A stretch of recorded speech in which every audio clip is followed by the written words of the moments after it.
What's a little bit of a general approach to, coming into the Marvel films? I'm sure that's at a level of visual effects that probably wasn't on the reality shows you had worked on. Yeah, I had a bit of background working with elements that don't exist. I'd edited, you're gonna make me bring it up, I've edited an animated movie called Space Chimps that little children love, and everyone else. My kids would love it. Yeah, if they're like shorter than that, then yeah. But it was an animated film, and it sort of got me used to dealing with elements that didn't necessarily exist, and just using my imagination to time out things, and then watching those become a reality. And then I'd also been a visual effects editor on Invictus. And I didn't even know what a visual effects editor was. I literally Googled, like, what does a visual effects editor do? But I've always found, like, I always figure what I need to learn on the job. So those had given me a little bit of background in working with CG elements. Obviously, it's a far greater scale. And, you have huge support systems. They have visual effects artists sort of in the same area as you. And, I'll just sometimes, like on Spider-Man, I wrote the word vulture and I made that fly around the screen. And then I'd show it to the post-viz team. I'm like, can that be a thing? And then the next day I'd have a shot of the vulture, flying around the screen. And then, you just bounce off each other. I'm like, wow, if you can do that, let me give you an extra few seconds of the shot. And could you do that? And they're like, oh, well, if you give us even more seconds, then we'll do this. And so you just learn to collaborate. As long as you understand the story that you're trying to tell, the people around you will help you find a way to tell that story. They might shoot something from 20 angles and they all look really cool. And if you try use all the angles, which can be an instinct because so many of them are great, you lose the story beat of what is actually happening in that moment. So just really being selective and letting a lot of great shots die so that what is actually happening becomes more clear. So that's the one thing, clarity. Certainly in the genre that I've been working in lately, if you can add humor to those scenes and allow people to emotionally engage by laughing in between the action beats, if it's appropriate, sort of where you are in the story, to try to find humor. And then the big one is to build character during those moments, or see characters interacting, or see aspects of the character that you weren't aware were there, and just try to do all of those things, but at the same time, make it look really cool and fun and exciting. So I think cutting a good action scene is a really big challenge to try and incorporate all those elements. On these big films, you're often working with a co-editor. So on Spider-Man, you worked with Dan Lebenthal, who has cut many Marvel films. On Black Panther, it was Michael Shaver. And on Captain Marvel, your co-editor was Elliot Graham. So how is the relationship working with another editor on these big films? I imagine every film, it might be slightly different, but doesn't make one better or the other. It's just, the dynamics between people. So how does that help? How do you work with co-editors so it doesn't seem like there's two separate people cutting the film, matching tone, matching style, making sure it's cohesive? Yeah, I think a lot of it is about being collaborative. These movies are so big and there's so many moving pieces that you really do need two people going full steam the whole time just to keep up. And even then, it's like two people killing themselves and then you barely finish.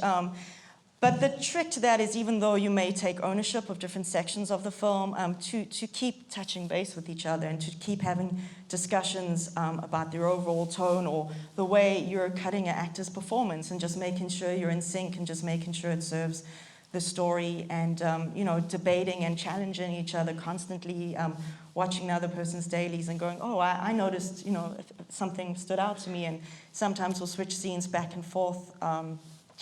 Someone can do a humor pass or an emotion pass, or someone just has an idea. So it's about just keeping in touch with each other and keep a dialogue going. I mean, you're looking at things on sort of microscopic levels naturally, because you're dealing with the footage and you're deciding which frame to cut on, and that's a more natural thing to do, is to deal with the micro moments. But just to step back and look at the bigger picture and look at every scene from a different perspective, and how does every scene service specific characters in that scene, and then how does that serve the greater story. And I think big picture editing is kind of the toughest to do. And Dan, Dan Leventhal, who's amazing, and he's been my mentor, and he's really brilliant at just looking at big picture and big picture tone. Like, even if you just set the tone wrong, it can throw everything off.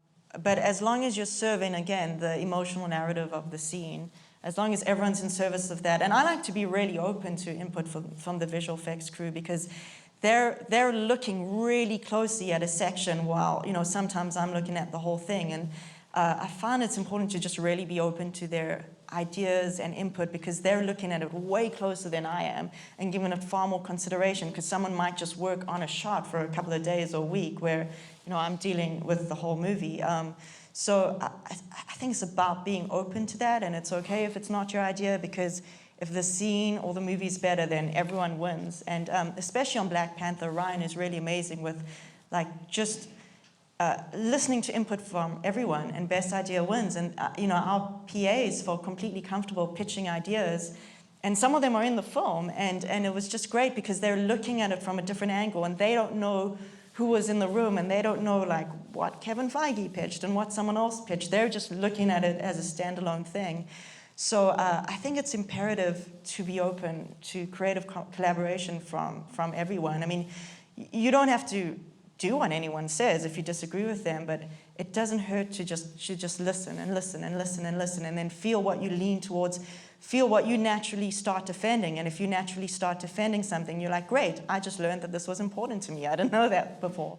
Were there a lot of doubles you had to try to cut around so you didn't notice? Well, if they do have doubles, they just do a face replace, so you don't have to cut around.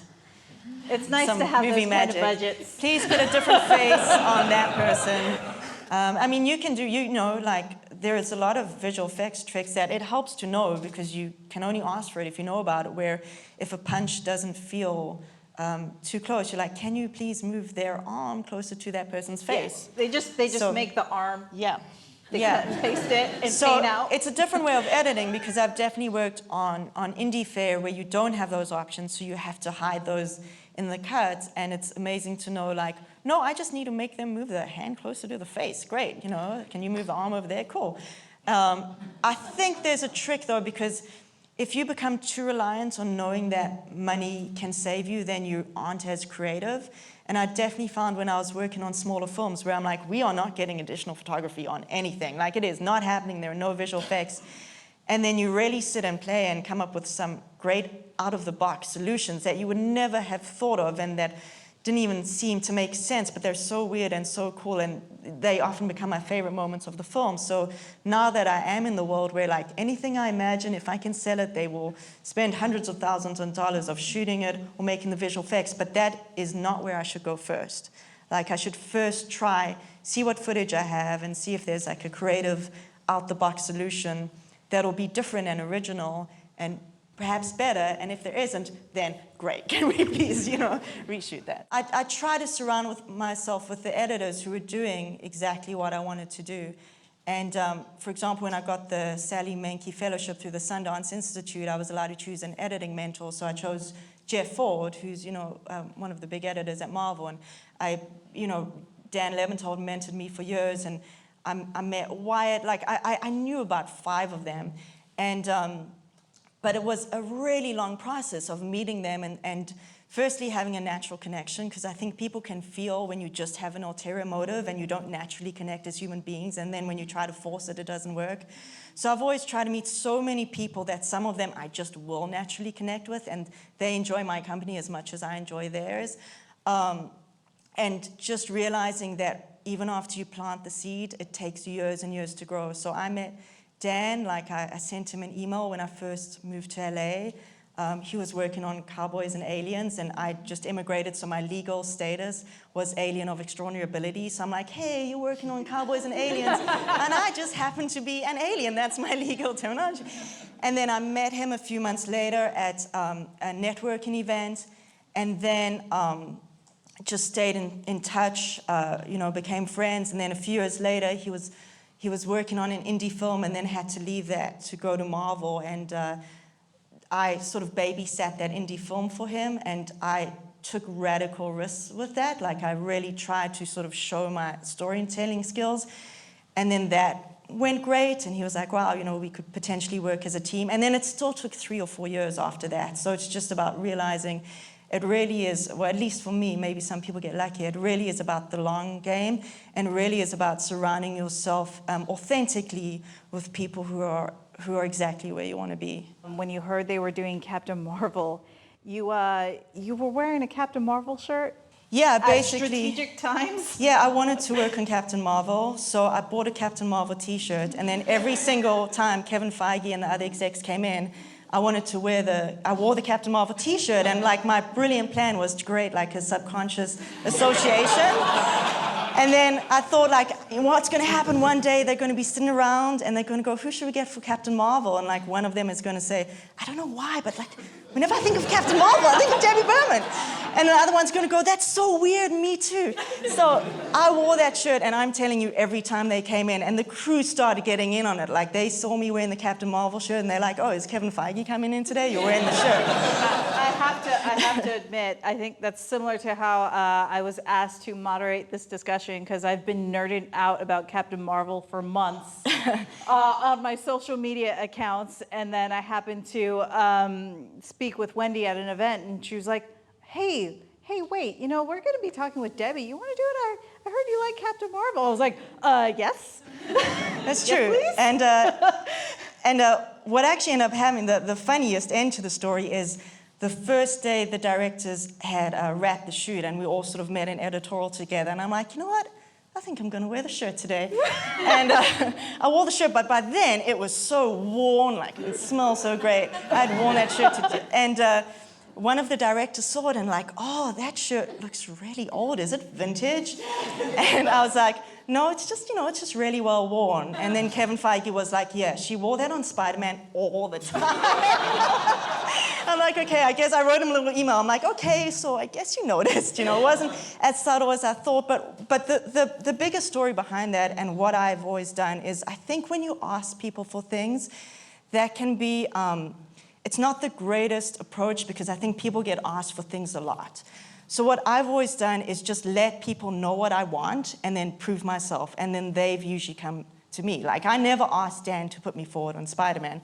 I just told him that I wanted to work at Marvel one day, and he knew that was a dream of mine, and then I proved myself to him, and then it was his idea. So I think it's okay to make people aware of how you feel and what you're passionate about, but I'd be cautious about straight out asking. And maybe that's just my strategy. I think that asking perhaps works for other people, but for me it's always like, just make it clear what you want and then let them decide if you're the right fit. On that, great advice. Thank you, Debbie. No worries.